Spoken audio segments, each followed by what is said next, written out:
Hey everyone, Bassman Strikes here. So this is the Pioneer DMH-WT6000NEX, and we're going to do a quick unboxing. So this is brand new. It was just released like I don't know, a couple weeks ago, if that. And I got this in from Crutchfield, and it actually has physical buttons, unlike the other prior Pioneer floating tablet type designs. So it has a volume up, the volume down, and over here there's a mute button.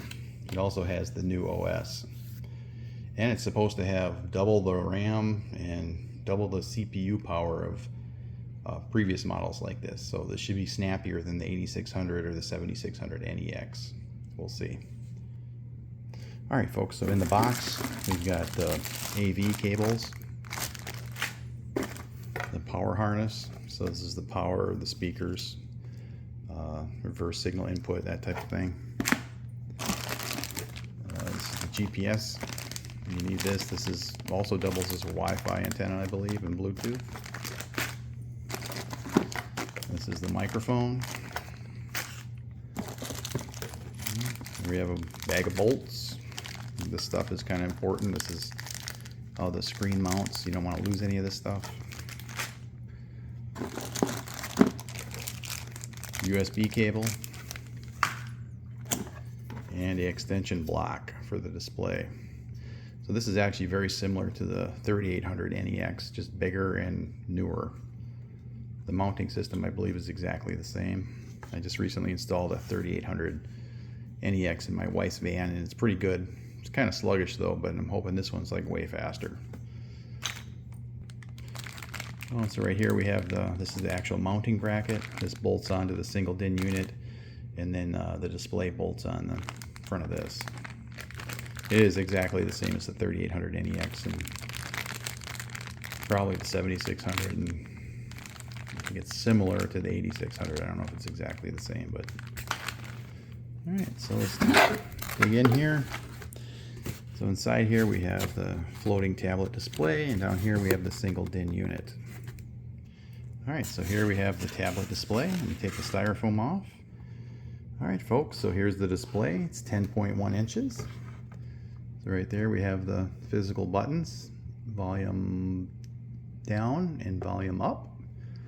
And then right here we have a mute button. So there are physical buttons on this, which is very nice. And if we look at the back, it looks exactly the same as the 3800. This cover slides off, and then there's some little like brackets in there that guide the two cable connectors that go from the single DIN and connect up there. We'll look at that in a bit. All right, and here's the actual single DIN unit.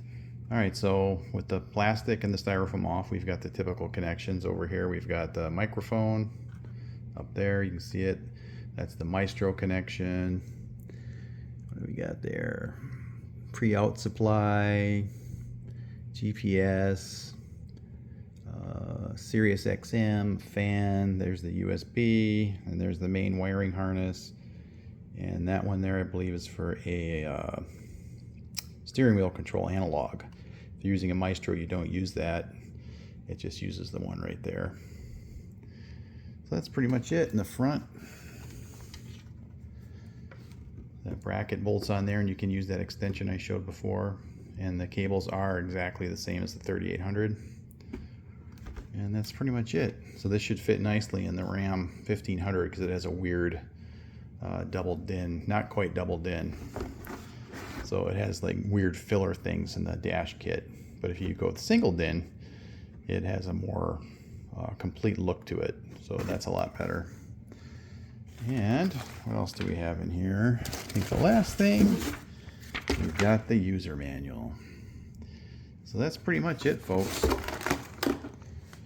It's not that big of a deal to install. It should go in pretty easily in my Ram 1500.